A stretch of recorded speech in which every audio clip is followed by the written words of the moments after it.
So, around 69 pesos lang siya. Diba? Mura.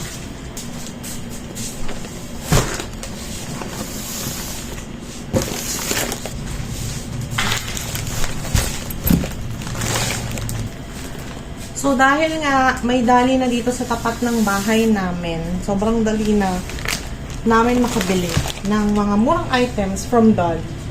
So, pagka bumibili kami sa Dolly, napapansin namin ni Mama na mas mura pa din talaga siya compared to prices na nasa malls. Though barya lang siya, pero syempre, pag marami kang bibilin, malaki yung mafe-feel mo yung pagiging mura ni Dolly, yung mga items ni Daddy. Tortilla wrap. Kung hindi rin ako nito kasi si Skyler kumakain na siya ng Choco Crunch. Choco Crunch, so around 4 pesos and 75 cents lang siya. Itong mga chips, bumili rin ako. Siyempre kay Dolly, makakabili ka rin naman ng mga usual na binibili natin. So, my favorite clover. Then ito, lasa siyang Moby. Parang siyang Moby. Snacks. Of course, ang ating paboritong pancit canton.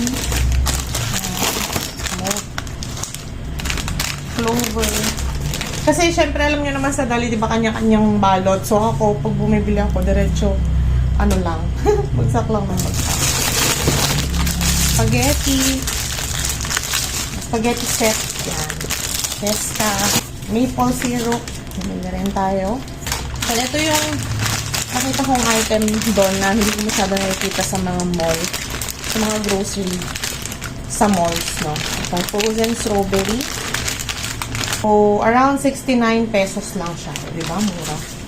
Bumili rin ako yan ng blueberry. So, ito. Favorite ko tong yogurt na nabibili. So, mas mura siya bilhin sa Dolly compared to usual na bumibili kami sa Robinsons, ganyan, Shopwise. Tapos, ito din, yung favorite ko na yogurt na, ayan, 11 pesos siya. Pero, sa Dolly, is 9 pesos and 50 cents lang. So, ganun yung price differences. Bumili rin ako ng mocha cheddar. Kasi gagawa ako ng pizza using air fryer. So, 64 pesos lang siya. Very nostalgic. Yung ice gel cookies. Or yogurt. Yung sinasabi ko sa inyo na frozen blueberry. Then, parmesan cheese. Ang rated parmesan is 88 pesos. So, itong mocha cheddar is 64.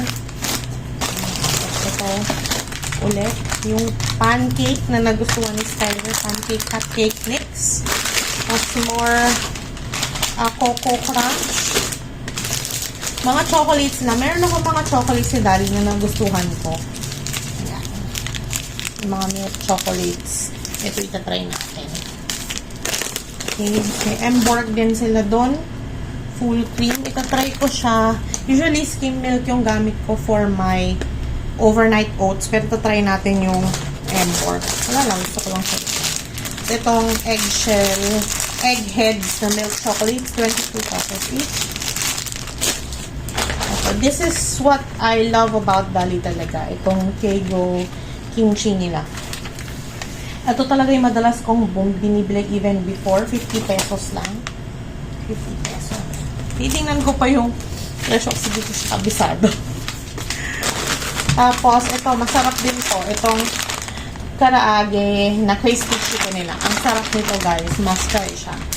So, ang price niya ay naputol yung video. So, di ko sure kung ano yung medyo naputol. So, tofu, 33.75 pesos. And, ayan. So, comment kayo ng next content ko kung gusto nyo i-price reveal ko yung bawat item na binibili natin sa Dolly or mag-review tayo ng mga products nila. Yan lang. Salamat!